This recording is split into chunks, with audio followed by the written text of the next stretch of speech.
Aujourd'hui, je voudrais vous parler d'un sujet dont on parle assez peu, mais qui est ô combien important. Imaginez, vous vous réveillez un matin et vous vous installez à votre bureau.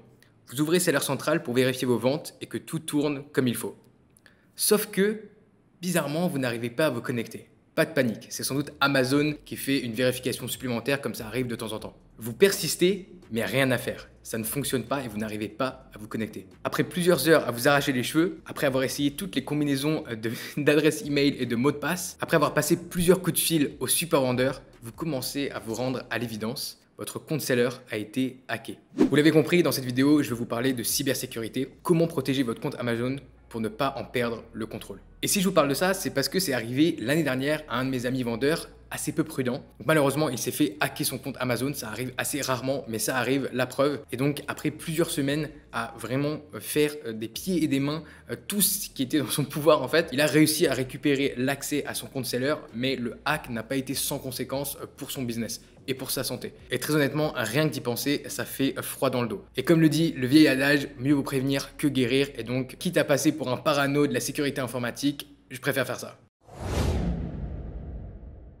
Si vous êtes nouveau sur cette chaîne, bienvenue à vous. Je m'appelle Sébastien et je suis vendeur sur Amazon depuis plus de 3 ans et mes boutiques ont généré plus de 2 millions d'euros de chiffre d'affaires sur la plateforme. Si vous souhaitez à votre tour lancer votre business sur Amazon, n'oubliez pas de vous abonner à la chaîne et d'activer les notifications pour ne rater aucune de mes prochaines vidéos dans lesquelles je vous donnerai plus de conseils pour vous lancer et pour ensuite gérer votre business sur Amazon. Donc dans cette vidéo, je vais vous donner quelques conseils, quelques astuces pour protéger au maximum votre compte vendeur parce que ce qu'il faut savoir, c'est que quand vous avez un business Amazon FBA, votre compte vendeur, c'est vraiment le cœur qui fait battre votre business.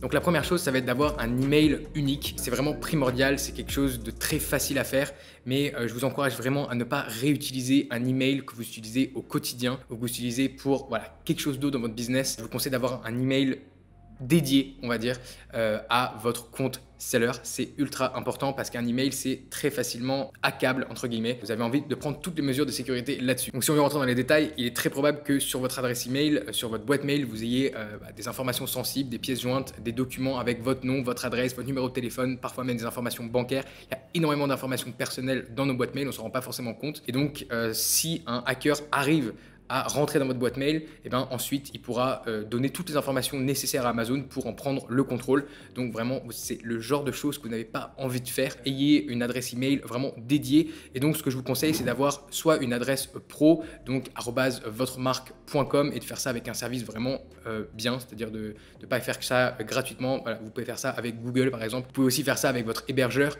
qui vous proposera sans doute un email, mais faites attention de bien prendre toutes les mesures de sécurité avec cet email.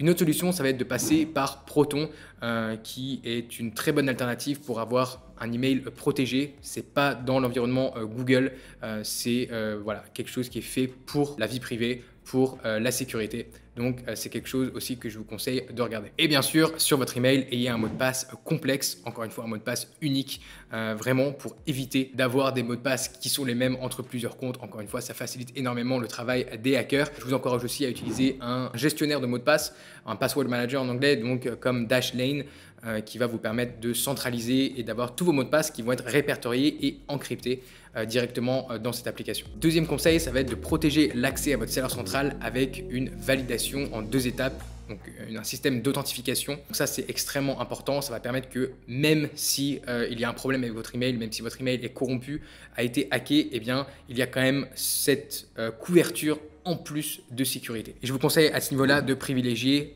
Authy. Il y en a plusieurs, il y a aussi Google Authenticator, mais Authy, je préfère pour sa facilité de backup et le fait aussi que vous pouvez avoir accès à vos codes d'accès sur votre ordinateur et sur votre smartphone. Donc si vous en perdez un des deux, et bien au moins vous êtes protégé à ce niveau-là aussi. Et pendant qu'on parle de validation en 2 étapes avec Authy, je vous conseille aussi de mettre ça sur votre compte email, de protéger votre compte email, potentiellement tous vos comptes email, mais encore plus celui que vous utilisez pour Seller Central, de protéger ce compte avec justement une validation en 2 étapes et vous pouvez même ajouter 2 mots de passe sur Proton.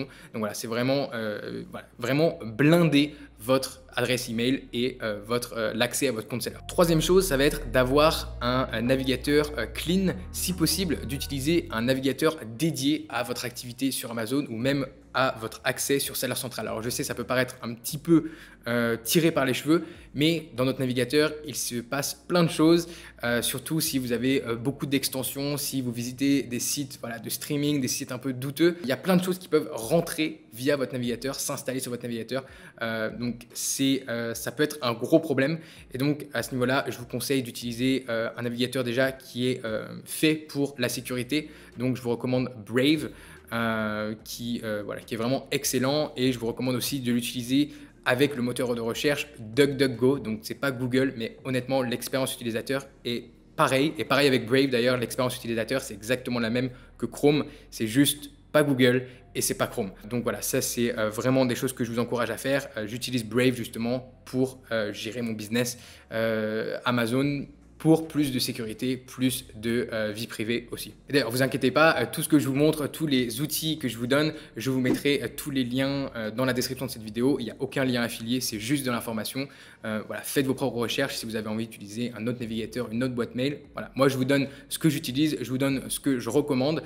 Et encore une fois, je ne gagne pas d'argent en recommandant ce genre d'outils. Quatrième conseil, ça va être l'endroit de connexion. Là, c'est vraiment du très basique en termes de cybersécurité, mais évitez les Wi-Fi publics, ça absolument, c'est à éviter. Évitez aussi tout ce qui est Wi-Fi partagé dans les cafés, dans les coworking, ce genre de choses. Les aéroports, c'est encore pire. Si vous devez absolument utiliser ce genre de Wi-Fi, absolument utiliser un VPN pour rendre le travail des hackers encore plus compliqué, on va dire, et pour faire en sorte que votre ordinateur ne soit pas accessible directement via le réseau Wi-Fi. Ça, c'est vraiment très important. Donc voilà, à ce niveau-là, je pense qu'il faut privilégier le Wi-Fi privé que vous avez chez vous, si possible que vous avez installé vous-même, et le Wi-Fi aussi que vous avez par exemple si vous êtes dans un bureau. Donc ça, c'est OK. Et c'est sur ce genre de Wi-Fi que je vous conseille d'accéder à votre seller central, non sur des Wi-Fi publics. Maintenant, voilà, si vous êtes en déplacement et en voyage, comme je vous l'ai dit, un VPN, je ne vais pas vous en recommander un parce qu'il y en a, il y en a tellement. Faites vos recherches, allez prendre le code promo de votre youtubeur préféré et vous aurez sans doute une promo de moins 80% sur NordVPN, VPN Express ou je ne sais quoi. Petite note sur l'application Seller, la Seller App.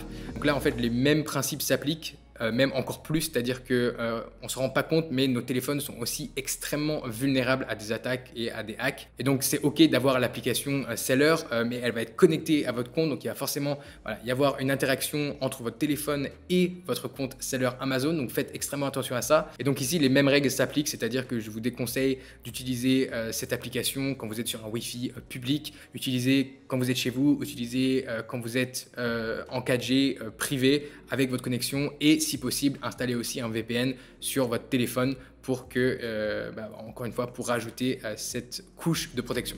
Le conseil suivant concerne l'accès que vous allez donner à d'autres personnes à votre compte seller. C'est normal, parfois on veut travailler avec des associés, avec des employés, avec des collaborateurs en tout genre, des partenaires, des agences, bref, à un moment donné, il faut bien leur donner un accès à notre compte seller, sauf qu'il ne faut jamais, au grand jamais, même si c'est un associé, donner vos identifiants personnels. Ce que je vous conseille de faire à la place, c'est d'ajouter un utilisateur dans votre compte seller, de donner en fait la permission à cette personne d'accéder à votre compte, et du coup cette personne pourra créer ses propres identifiants pour accéder à certaines parties de votre compte seller. Parce que c'est ça aussi, si vous donnez vos identifiants, la personne va avoir accès à absolument tout, y compris vos méthodes de dépôt, vos informations de compte, vos informations personnelles, enfin bref, absolument tout. Vous n'avez jamais envie de faire ça, et en plus ça peut, on va dire, éveiller les soupçons d'Amazon. S'il y a différentes adresses IP qui se connectent au même compte Amazon avec les mêmes identifiants, vous pouvez avoir des problèmes, vous pouvez être bloqué justement parce qu'Amazon va essayer de protéger votre compte. Ça, c'est très important. Ajoutez un utilisateur. Vous allez dans les paramètres de votre compte, vous appuyez sur autorisation utilisateur. Et donc là, vous allez pouvoir en fait ajouter un nouvel utilisateur. Donc vous rentrez son nom, son adresse email, et puis vous pouvez envoyer une invitation que la personne devra ensuite accepter. Et ensuite, ce qui est génial, c'est que vous pouvez gérer les autorisations et donner des accès ou non à certaines parties de votre compte seller.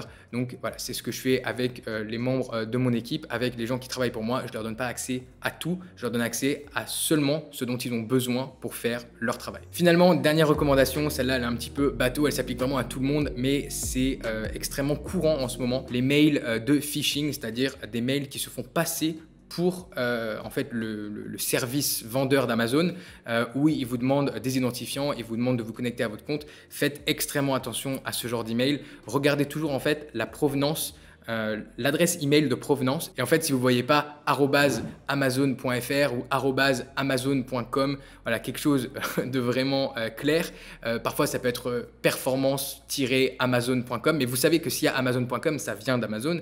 Si par exemple, c'est une adresse qui, vous ne pouvez pas voir l'adresse de provenance, parfois ils arrivent à la cacher, ou alors si l'adresse, c'est une adresse absolument qui ne veut rien dire, c'est un Gmail, c'est un Hotmail, c'est un je ne sais quoi, vous savez que c'est un email frauduleux, donc supprimez-le directement, ne cliquez sur aucun lien et évidemment ne renseignez aucune information. Et finalement, dernière chose, c'est de ne pas forcément utiliser votre numéro de téléphone comme moyen de vérification. Je préfère largement utiliser une application comme Authy qui va me permettre d'avoir un code et de rentrer ce code directement depuis mon ordinateur, depuis mon smartphone. Pourquoi est-ce que j'aime pas utiliser mon numéro de téléphone? Bon, alors déjà parce que parfois quand on voyage, on n'a pas forcément accès au même numéro de téléphone, ça peut être un petit peu compliqué, mais aussi parce que c'est assez facile au final de hacker votre numéro de téléphone. C'est bien plus difficile de hacker votre ordinateur entier ou votre téléphone pour aller récupérer un code sur une application qui est faite exprès pour ça. Donc ça, c'est vraiment la dernière petite astuce que je vous donne. C'est vrai qu'on a l'habitude d'utiliser notre numéro de téléphone souvent pour vérifier avec les banques et tout ça, mais c'est seulement parce que les banques vivent encore à la préhistoire et qu'elles n'ont pas encore des moyens de validation, des moyens d'authentification sur les smartphones. Il y a les nouvelles banques qui en ont, mais les anciennes banques, évidemment, ne sont pas encore là. Donc si vous êtes arrivé aussi loin dans la vidéo, vous me prenez peut-être pour un énorme paranoïaque et c'est normal, mais comme j'ai dit en début de vidéo, à mon avis, il vaut mieux prévenir que guérir, et quand on sait tout ce qui repose sur notre compte seller, eh bien, je pense que ça ne sert à rien de prendre des risques qui ne sont pas nécessaires au final, parce que tout ce que je vous ai donné comme conseil dans cette vidéo, il ne faut pas aller s'enterrer dans un bunker et avoir sa ligne de connexion privée en satellite. Non, il suffit d'être malin, il suffit d'en être conscient déjà et de faire certains bons gestes, d'utiliser certains outils qui vont vraiment réduire les chances que vous soyez hacké, que votre email soit hacké, que votre compte seller soit hacké. Donc ça, c'est vraiment le pire. Pour éviter tout ça, honnêtement, utiliser quelques outils, avoir un petit peu de bon sens, y penser, ne pas faire n'importe quoi, c'est vraiment pas cher payé. J'espère que vous avez apprécié cette vidéo. Si vous avez des questions, n'hésitez pas à me les laisser juste en dessous dans les commentaires. Je lis et je réponds à tous vos commentaires. Sur ce, je vous dis à très vite pour une nouvelle vidéo sur Liberté Digitale.